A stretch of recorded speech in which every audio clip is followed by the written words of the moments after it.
And we are live with our 57th installment of Nansen Office Hours, GM. And thank you for joining us today. Drop your GMs in the chat, please. My name is Alex. I'm the co-founder and CEO at Nansen. Some people call me the token god. If you are new to our office hours, every Wednesday, we do a Nansen and Chill session where we look at Nansen's new features, we answer questions from you, and we drop the occasional alpha leak. And today we have a special guest with us, Luigi DeMeo from Avalanche. Welcome, Luigi. Yeah, thank you for having me. I'm glad to be here, and apologize for the background, but duty calls sometimes, and doesn't change the fact that we need to go through office hours here. Excited to learn more about this product. Yeah, amazing. Yeah, I'm actually really happy to have you here with us because we can poke around in Nansen together and maybe learn a bit about some stuff happening on Avalanche and other chains as well. But I'm personally also interested in learning a bit more about the Avalanche ecosystem. I'm sure many of the viewers are interested as well. So maybe we could just start if you want to give a quick intro of who you are and also how you ended up at Avalanche. Sure. So, I mean, in terms of myself, so my background was in traditional finance. I worked at Citigroup for about 7 years. I traded credit default swaps and equity products while on my time there, and bought my first Bitcoin in like 2013-ish, and then sold it when Apple Pay came out, totally missing the narrative there. And then obviously was following it ever since that moment, but then really got deeply involved in crypto around 2016 when Ethereum started to make waves. Started going all the meetups there, eventually created my own startup. Quickly realized that there wasn't much, infrastructure on the blockchain to actually build dApps. Like there was no Uniswap, no Chainlink, no Nansen or anything. So it was kind of difficult to actually deliver a product, but it was a great learning experience. So I've been floating around the industry for a while and had the opportunity to join Avalanche about a year ago, given kind of my background and also how deep I was in DeFi before that. And that is my role. So head of DeFi here at Avalanche. Basically, the role is completely focused on building out the DeFi ecosystem, working with new projects, trying to figure out, kind of how to bootstrap this ecosystem as well as possible and support the community. In terms of Avalanche is a scalable layer 1 blockchain. It boasts a new consensus mechanism versus what's previously existed. So you first had classical consensus, which goes way back to probably mid-19th century. Then you have Nakamoto consensus that came with the proof of work paper. And now we believe you have what's something we call the Avalanche consensus, which allows subsampling of votes and allows for much faster finality on transactions. So with this new consensus, the Avalanche architecture essentially allows for really fast finality, super low fees, and also we have this architecture that allows for subnets. So subnets are effectively mini blockchains within the whole ecosystem. So we could talk more about that, but effectively you can spin up your own subnet, have your own blockchain, and leverage everything out of the box for Avalanche.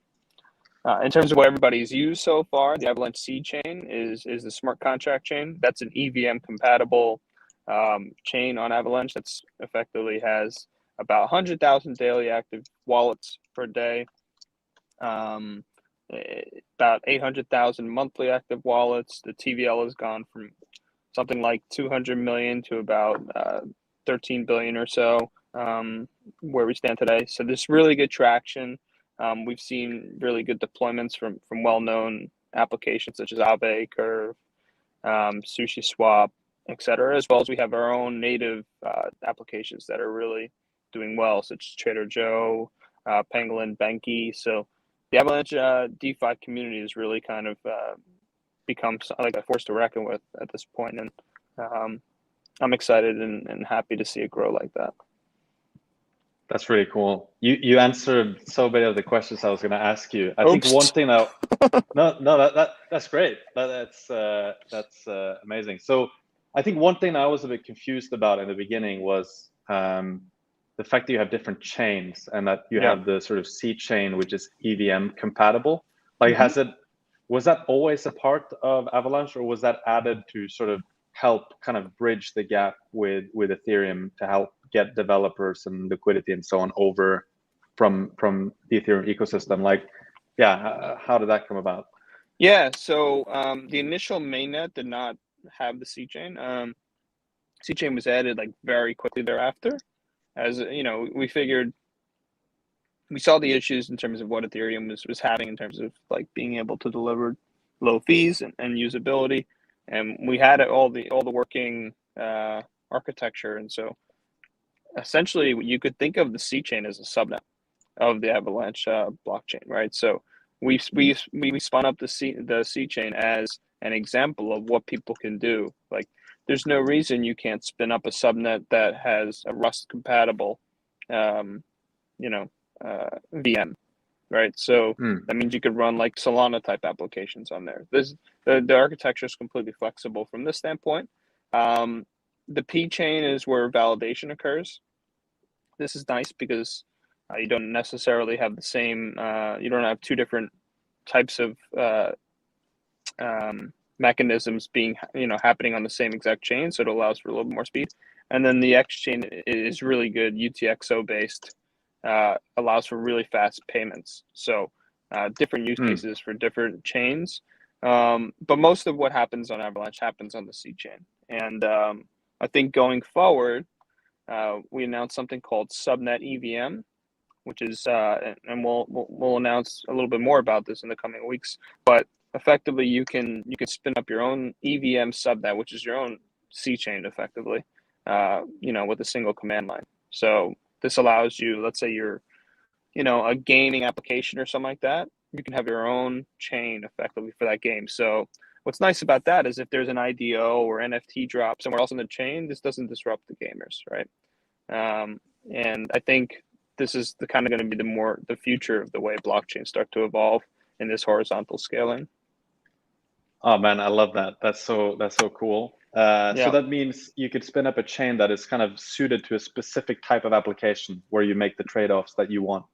That's exactly right. Not only that too, right? Like, you can also specify the gas token of the chain, which means like we're kind of giving more utility to some tokens, because you can now, I don't want to use an example because it's dangerous, but let's say we had Warcraft game on a chain, and we wanted to use gold, which is like their token. That could also be the gas token, and all the fees could be burned if you wanted to do that, or all the fees could be sent to validators, and the community could get more involved in the game by running nodes for the network. So this allows for I think what blockchains are supposed to deliver for various use cases. It allows for flexibility. Running everything on one single layer one, I don't think it was ever the real intended use of a blockchain. Doesn't really make sense. Like, the security you need to play like an online game versus the security you need to like settle New York Stock Exchange transactions is not the same. So allowing for this like modularity, in my opinion, is what sets Avalanche apart. So I think, for example, with Axie Infinity, when they hit the sort of the ceiling on what they could do on Ethereum, they were sort of forced to create their own EVM chain. I think they maybe forked XDAI, which became Ronin. And so in this world, they could have just spun up like a subnet on Avalanche to sort of get the EVM chain very easily. I mean, leverage all the this is like this is like a layman's interpretation, right? But just to kind of contextualize it a bit with an example.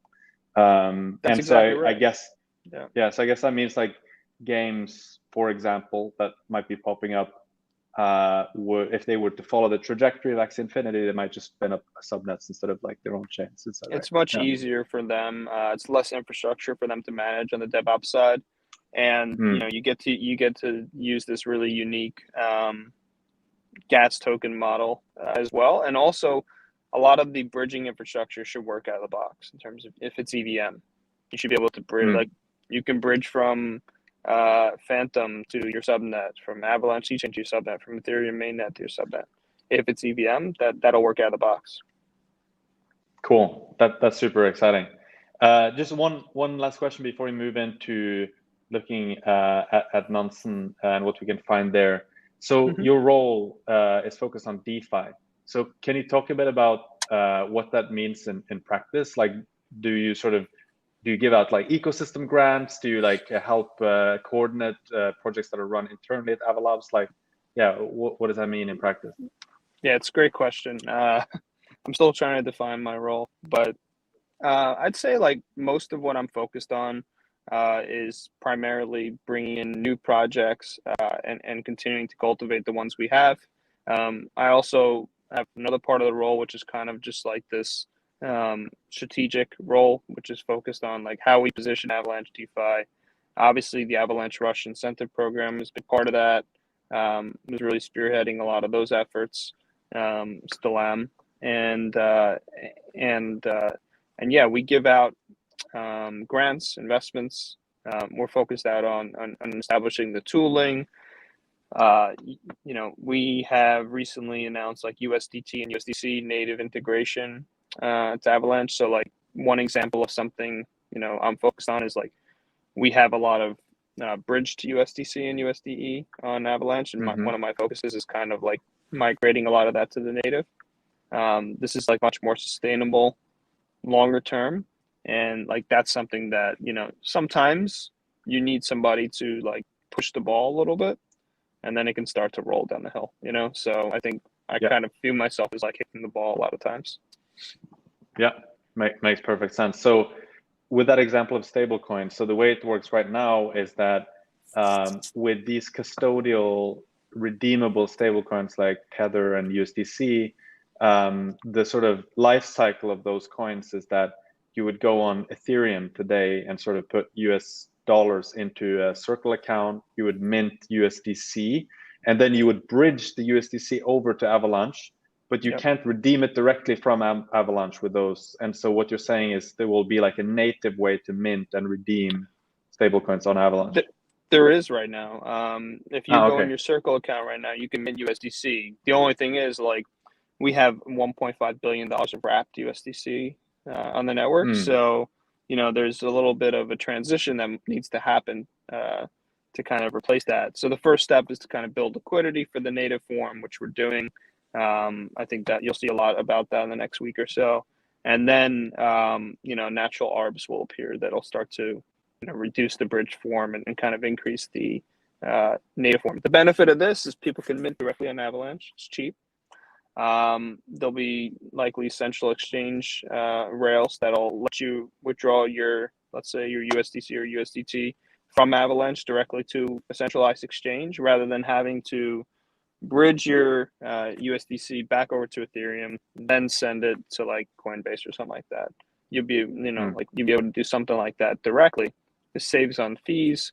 This reduces risks on bridges in terms of, even though we feel very comfortable with the bridge that we built, I don't think the design of the space was ever such that we should be, having so much assets sitting in bridges. I don't think that's the design. Also, this also just allows for natural growth of the ecosystem that doesn't have to run through another blockchain.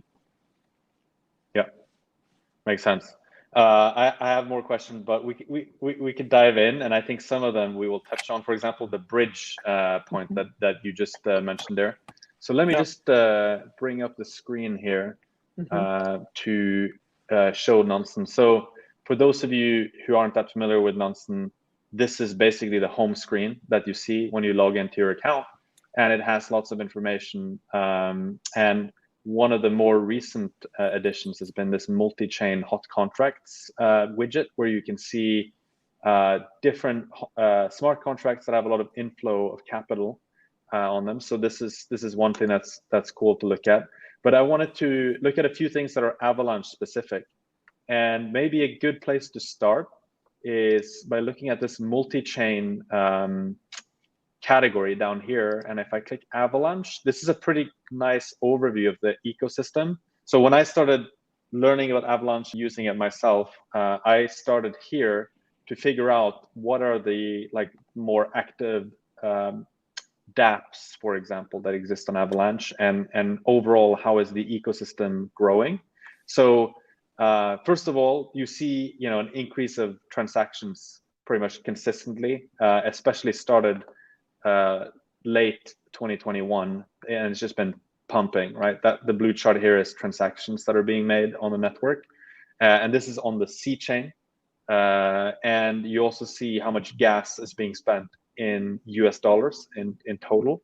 So it's kind of interesting to see that transactions are going up, but the gas is actually pretty stable. There's good reasons for that too. Yeah, maybe you could explain. Yeah, I'll that, jump because in. I have no idea why. Yeah, we announced, we released optimizations to the network, and we continue to do so throughout 2021, I think early 2022. But there was a Snowman Plus Plus upgrade. I think, what's that spike? Is that September? Around then is November. Yeah. November. Yeah. So around then, the Apricot release went through, and I think since then fees have generally gone down. You'll continue to see more and more optimizations from the platform team in terms of trying to, optimize the network. Emin Gansir, who's the founder of Ava Labs, consistently says that, like, we start with great science, great academics to kind of build out Avalanche, and what's needed now is like the hammer of engineering, and this is what we are, working on now. We're optimizing, everything from an engineering perspective. Makes perfect sense. It's pretty cool that you can see how the optimization has positively impacted, right? That the gas remains very stable even if the transactions are going up. That's pretty cool. Yeah, it's really cool. And then another thing that I found quite helpful to navigate the ecosystem was this is an overview of like all the events that we track. So like smart contract events being emitted, and like Trader Joe seems to be the most, let's call it most important dApp right now that we're tracking, with 27% of all the events being emitted on the network. You also see things like Wrapped AVAX, which makes sense, Wonderland, Aave, Pangolin, Krabada, Smartcoin, Tether, and Center, which is basically USDC. So that's a pretty nice way to get an understanding of like what are the different entities.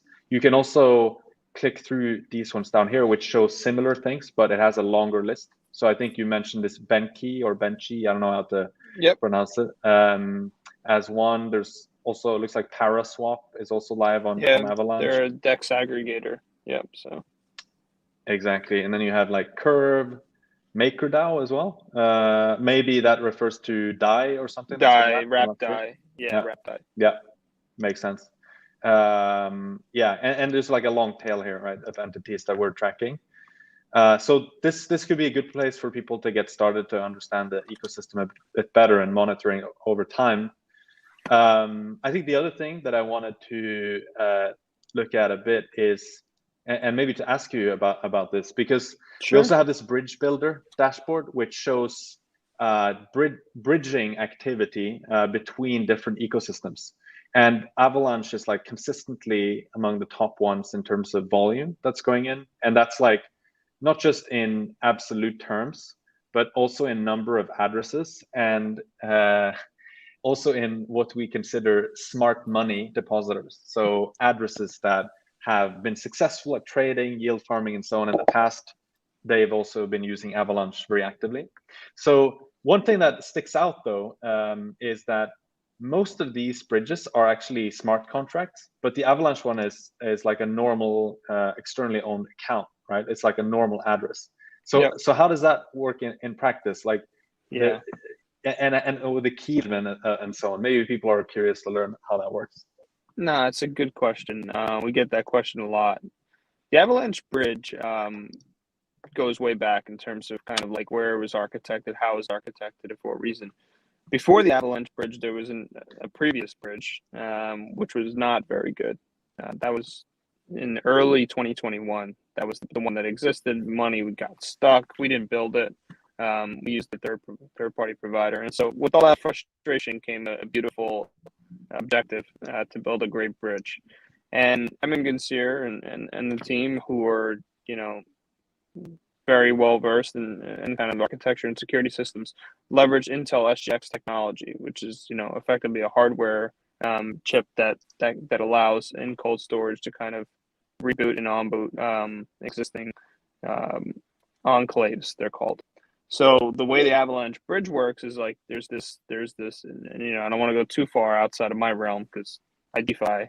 I don't, you know, construct bridges, but effectively what happens is you have wardens, which you can kind of think of them like multi-sig signers that are effectively reviewing each transaction, but they're doing it off chain effectively by the way the XGX is used.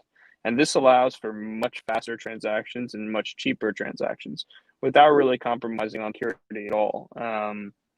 And this is a completely new design that exists. It makes it much cheaper. For example, if you move from Avalanche to Ethereum, it's like a fractions of a penny. If you go from Ethereum to Avalanche, it can cost a few bucks. That's partly because you need to do an Ethereum transaction.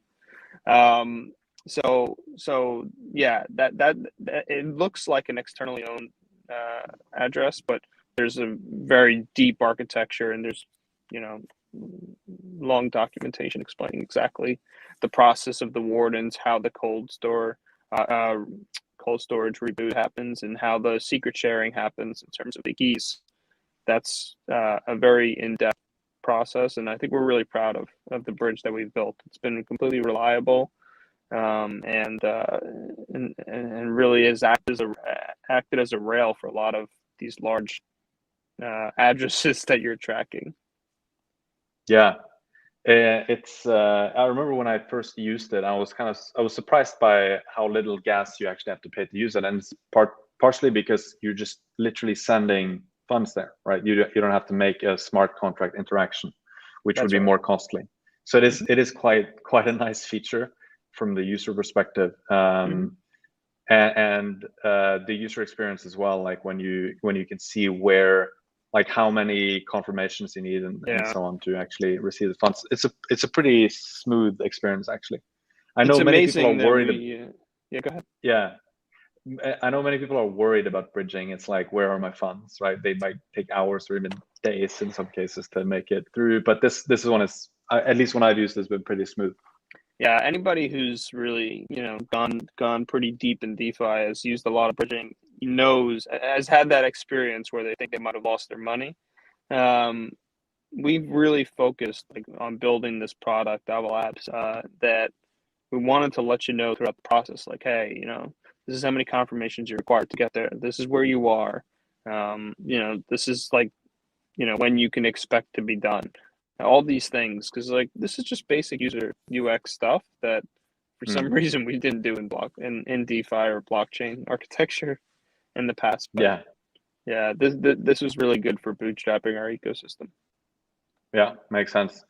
One cool thing you can do also, you can click through on Nansen, and you can see more about the bridge just as a wallet, right? It holds more than $1 billion of USDC alone, right? Yeah. And if you wanted to, you can right click this and you can look at perhaps some of the largest transactions that have been made in USDC, as well as like the balance of the bridge for in USDC terms over time. And it's pretty interesting to see, you know, there are some entities that are known, like Alameda, sending like 21 million USDC in total through that bridge. You can see like Delphi Digital here, Blockwater, and then different projects as well, Cream, etc. And yeah, this can be quite helpful to understand. You know, how much data you guys have here, you know, and how much you've been able to compile. This is really something. You know, I give you guys a lot of credit. It's not easy to do. You tag addresses, which is nice. This is really something. Thank you. Yeah, it is a lot of work. That's true. Our team works super hard to try to keep up with everything that happens in the space. It's impossible. Yeah, but it is pretty cool. You can look at this, and you can also look at you have like stats, right? So 16,000 addresses have deposited USDC. If you click this one, it gives you this like aggregate view of the top depositing addresses. And so this is similar to the other one, except this one here shows you individual transactions down here, but the top depositor aggregates it to individual addresses. So here you can see like Alameda again, 20 mil. You can see a smart liquidity provider, 19 mil here. You can see someone that we've labeled Farmer X because they do a lot of yield farming, putting 21 mil in. And yeah, you can of course see what they're doing here with deposits. You could do this for like other tokens as well. Now we would. That's really yeah. No, it's going to be really interesting also to, because you have this tool, we should be able to monitor my success in this migration, Absolutely. we should, yeah. we should be able to see whether or not, we're reducing the amount of bridge USDC. And now that you have the context on this call, you'll understand why that is not because people are bridging out, but because we're replacing. So that's why data is power. Yep. 100%. And in fact, one thing I wanted to dig into as well. So we've been looking at this from the perspective of like, now we looked at the ecosystem, we looked at the bridge, but there's also features you can look at. If you just click up here to the left, you can actually change sort of the main Nansen dashboards to be sort of Avalanche focused. And so if we went to hot contracts now, you will see what are the smart contracts on Avalanche that have the most USD denoted inflow. And so you see things like Magic Internet Money against Universe as a pool on Trader Joe. Just as an example here, you see like USDC E against WXT. I have no idea what that is, but some people out there might know. But this is also a pretty good overview to understand like what's hot on Avalanche right now, which tokens are being traded the most, and have the most deposits into the different Trader Joe pools. There's also like Pangolin exchange pools as well here. So this is pretty useful. Yeah, so this is really good too, because normally you have to go to each DEX to review its pools and like kind of have 3 windows open and compare them all, and that could be quite frustrating. So this is nice.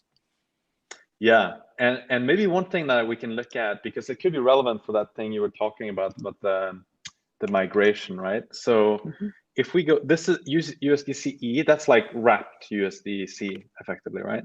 Yep. From so Ethereum, so if I click that's this, what they use for. Yeah.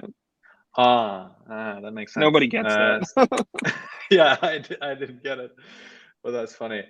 So if I plug that into token God mode, I can also see here, like we can do a little due diligence on what people are using, like the wrapped USDC for on Avalanche. So first of all, we see right away that 31% of these tokens are sitting on exchanges, and you can see how that's been developing. But you can also see a breakdown, and you see Trader Joe is the deepest, or let's say it has the deepest liquidity for USDC.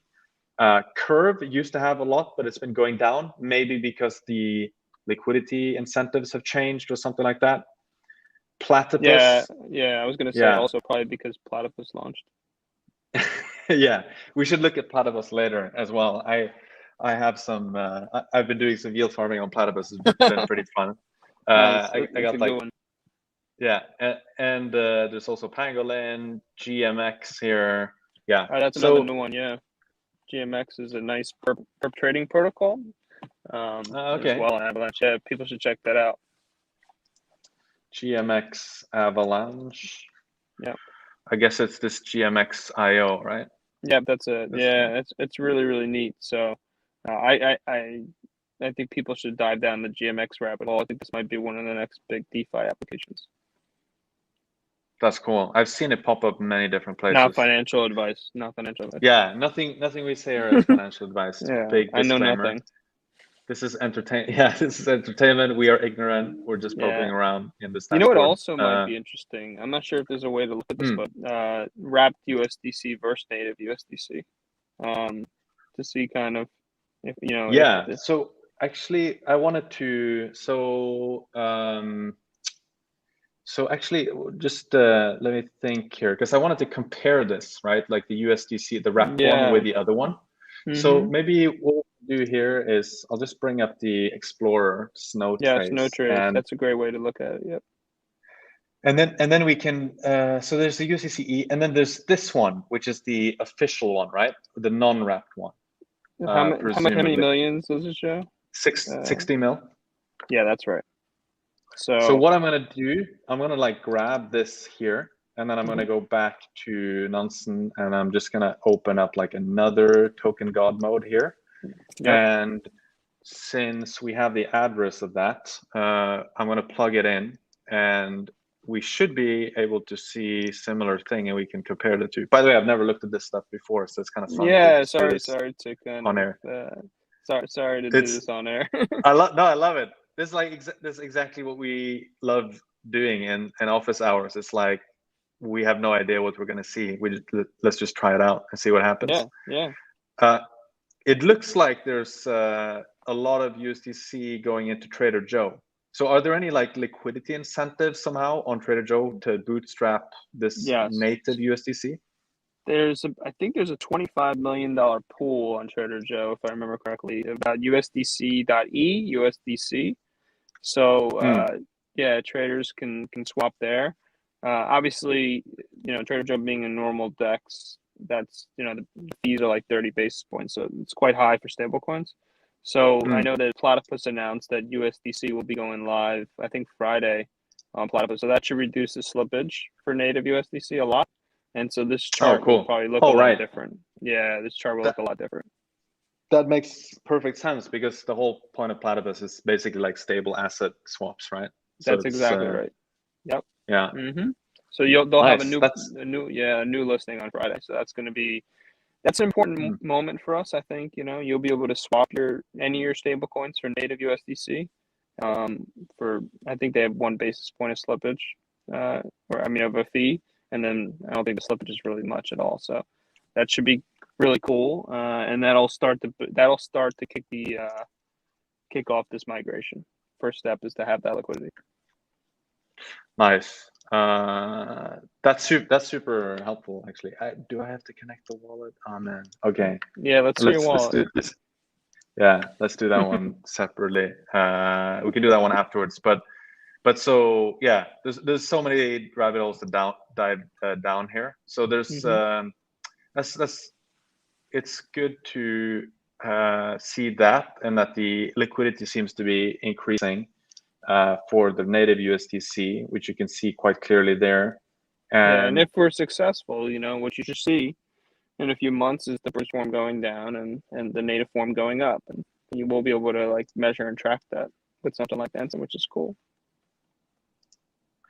I'm curious now what this top balance, I wonder if that's like the Circle or Center's own address. Maybe we should. I've been making a lot of phone calls and trying to find out myself. And really? Seriously? Yeah, but I see this big wallet with a bunch of supply. I don't know who it is. They minted it, but I don't think it's doing anything.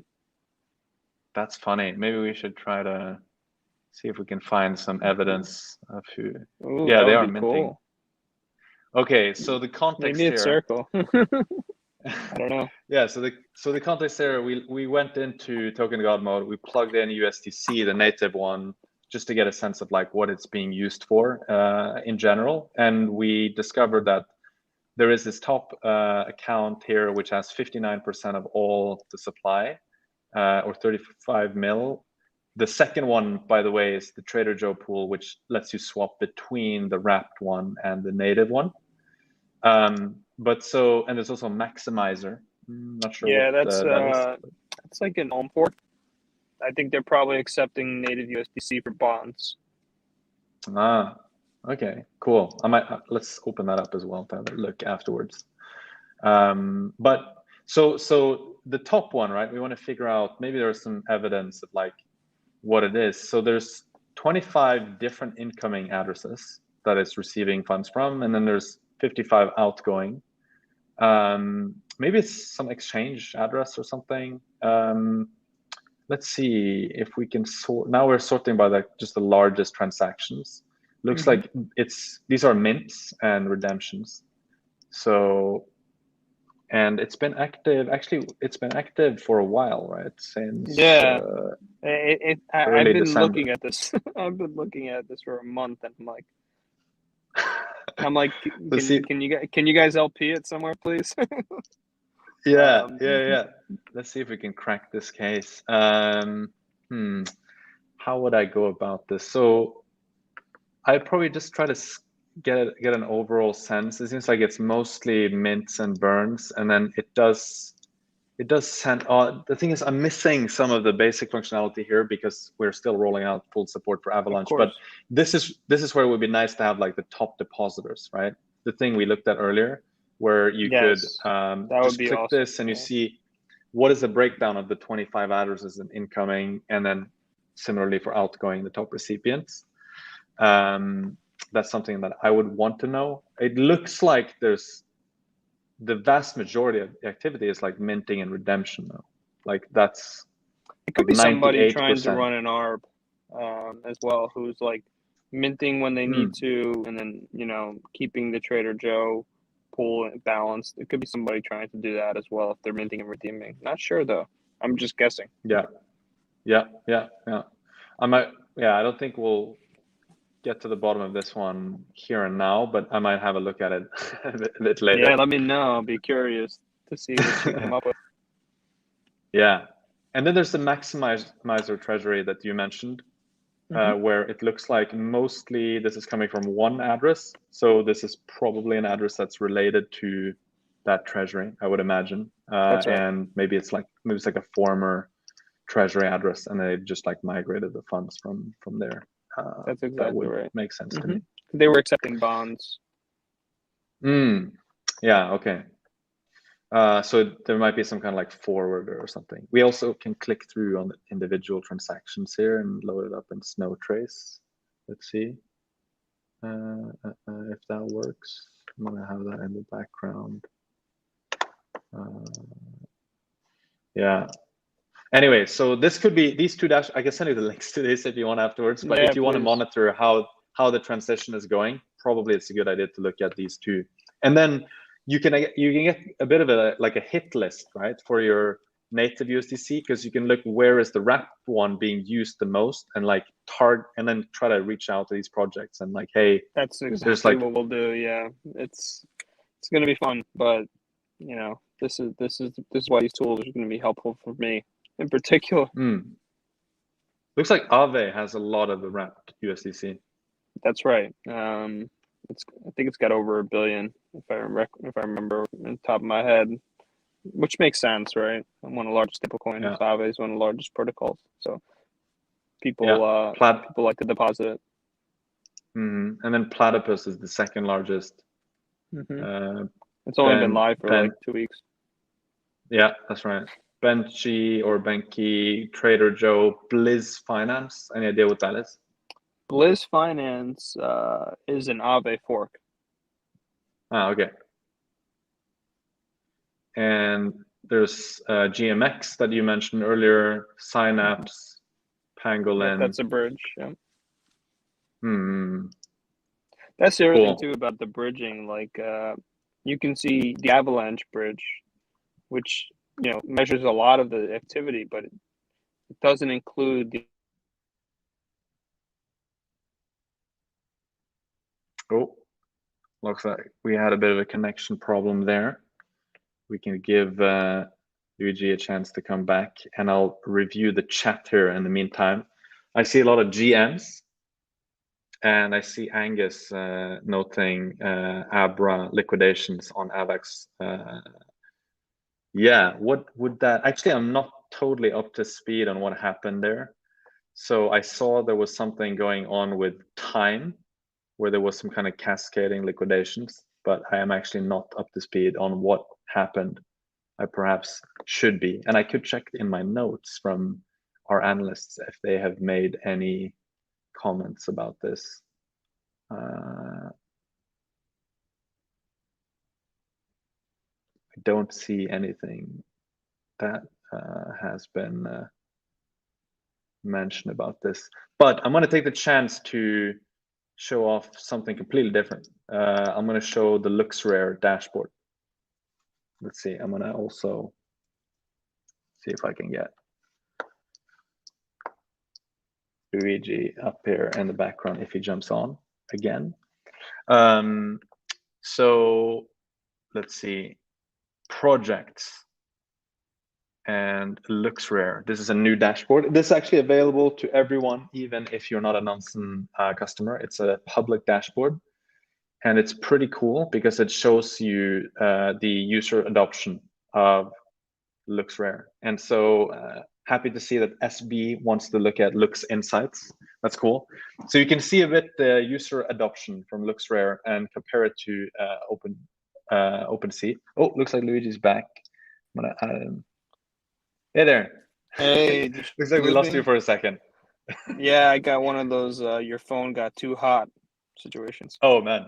Okay, no worries. I'm just going briefly over LooksRare dashboard that we created. Oh, cool. So I'll go over that quickly. By the way, have you followed that at all? Do you like trade NFTs or are you interested in that? I'm interested in NFTs. I have not gone deep down the LooksRare rabbit hole yet. But sounds like from what I've been hearing that I kind of need to. It's pretty interesting. So yeah, full disclosure, I'm an investor in LooksRare. I did not commission this dashboard. The NFT team, on their own initiative, built it out. But this shows kind of the comparison between OpenSea and LooksRare. There are a few charts here that I think are pretty cool, like the trading volume. So to give a bit of context, like LooksRare is a competitor to OpenSea, but it's tokenized. So instead of it being sort of a centralized team that's VC backed and may IPO, this is more of a community platform, which ultimately is governed by a token called Looks. And one of the things they did was to create this liquidity mining incentive scheme where if you trade a lot on the platform, then effectively you can earn Looks tokens. And if you stake Looks tokens, you get a portion of the traded fees, or the trading volume fees. And so you can see very wild activity on the trading volume. So OpenSea is pretty stable, has a lot of volume. This is on an hourly basis, by the way. So this is like OpenSea doing maybe 1,000 ETH in volume on an hourly basis. And then you see LooksRare, which is like all over the place, swinging from 70 or even only 15 ETH to like 74,000 ETH in an hour. So clearly people are wash trading on LooksRare. And like everybody knows that, and even many of the core contributors of LooksRare have said, that's kind of it's just part of the game, and it's not like they didn't know that would happen. That's just how it is. But so this dashboard, I'm not going to go through all of it, but it's actually available for free for anyone. So you can just go to pro.nansen.ai/LooksRare, and you can look at the exact charts I'm looking at here, comparing LooksRare and OpenSea, looking at the LooksRare market. So what's actually being traded? It's primarily Meebits, Terraforms, and ...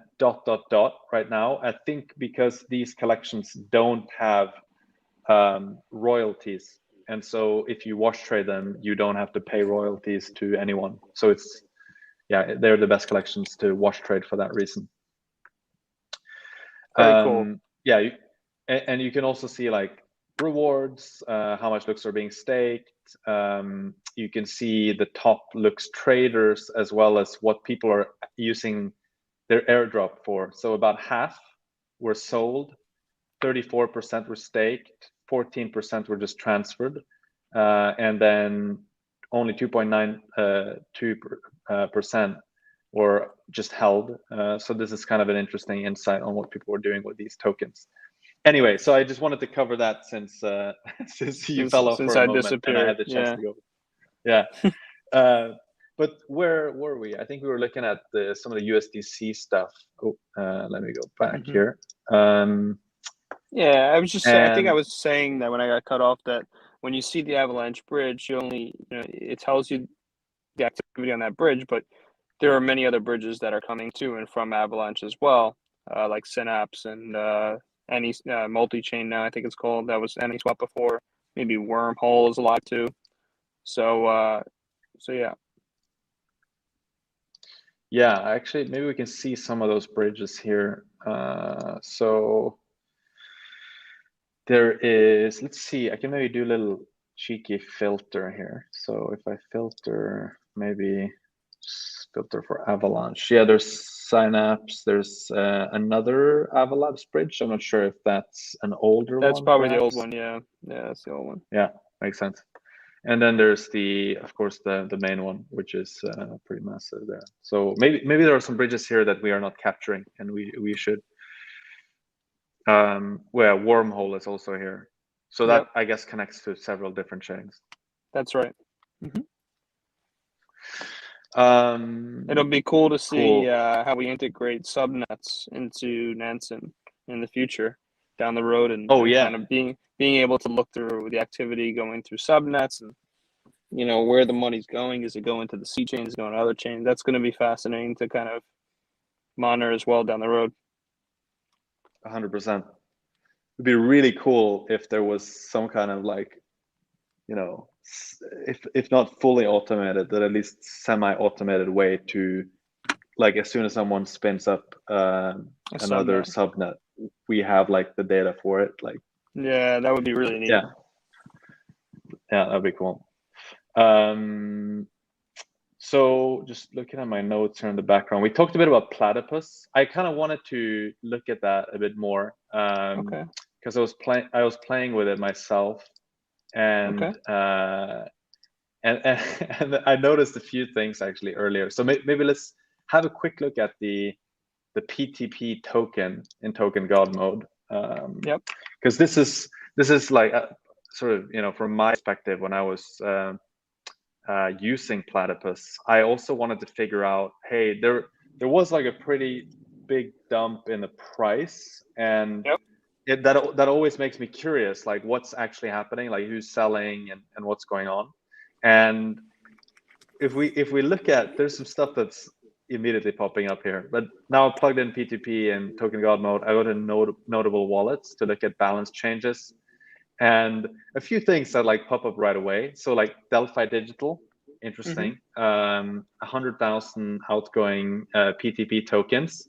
And when I scroll down a bit more, I see them again. It's kind of hard to not see them, but there's some tokens going from here into the Delphi Digital wallet, and then these are being sent out in batches of 100,000.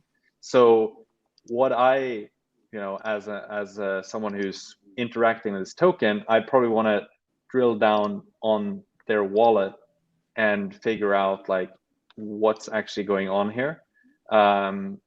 And you can see a few things. So first of all, there's quite a few tokens coming in.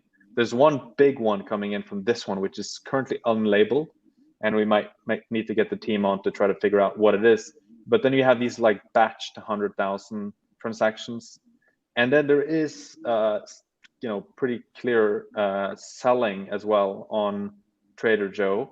Let me Mm-hmm. see if I can click through here. How much was the initial transaction for? So Big this one one? was like a million, the first one here, Interesting. and then it's like 200,000, and then it's like 100,000. So So if obviously it's, yeah, I didn't know. I'm not positive if they were in the private round, but if they were in the private round, then I don't think that yeah. they were. I think they were. I think they were either like an advisor or in the private round. Okay. That's how I Because I would know that read it. the unlock for the private round is there's a 10% initial unlock. Then there's like a cliff, and then there's like an 18-month vest. So these mm, are the tokens from the initial unlock, which is the largest unlock they'll ever be. mm. So it would Yeah, make sense. I mean, the round is at like, I don't know, 10 cents or something like that. So it would make sense that these guys might start to sell some.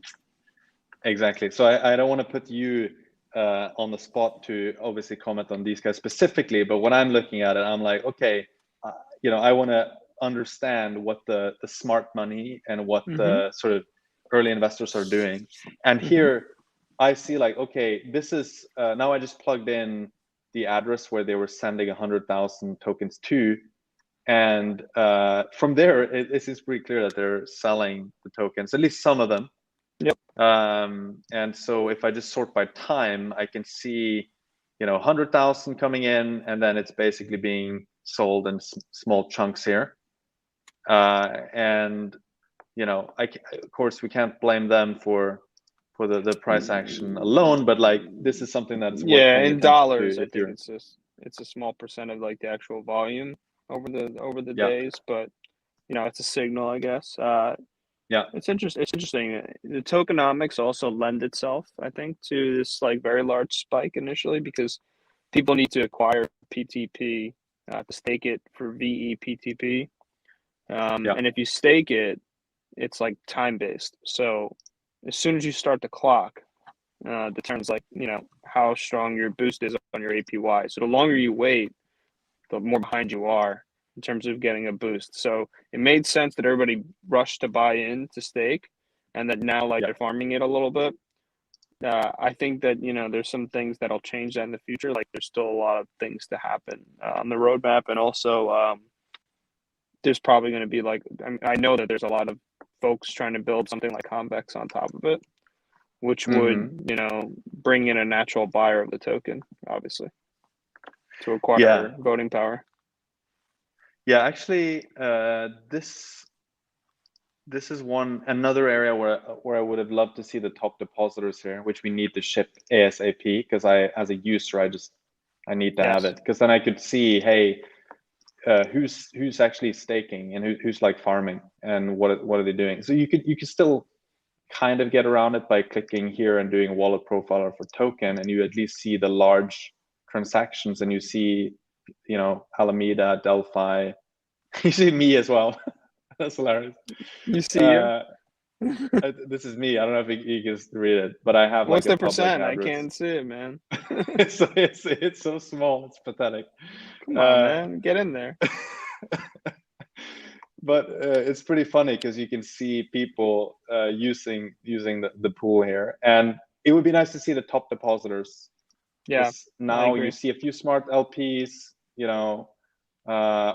This one I've starred because I think this is the Alameda one, maybe. Anyway, another rabbit hole to go down afterwards. Yeah, it's fun. I think like we could probably do this for hours, right? But hopefully you also learned a bit more about Nansen, like how to use it. I did. Sounds like there are some use cases for you as well to like better understand the ecosystem with regards to like USDC and that journey to sort of unwrap the USDC onto the native one. It seems like this is going to be an open tab for me at all times going forward. I don't know. I feel like this can replace 10 tabs that I have right now. So I'm really excited to like when I get home eventually to actually to kind of do that. I'm going to do that. Yeah. Awesome. Well, it was super fun to have you on. I hope you can come back on some other time when we've built out the Avalanche offering even more. Yeah, I would love to. What's the best way for people to like engage with either yourself or the Avalanche ecosystem? I know you have a Twitter account. Is that the best way to follow you? Yeah, for me that's the best way. At Luigi DeMeo. That's pretty standard. So I generally try to respond as much as possible there, unless you're trying to like show me an NFT drop. But other than that, yeah, that's where we can be found. And you can follow Avalanche also on Twitter and whatnot. Amazing. Thank you so much, Luigi. It was great having you on board for the call. No, thank you. And so we're going to wrap it up for today. We hope everyone enjoyed the discussion. If you did, then please give our video a thumbs up and share it with your friends. Also, remember to subscribe to the Nansen YouTube channel. Turn on the notifications so you don't miss any alpha leaks. Thank you very much, and we will see you next week. Bye-bye.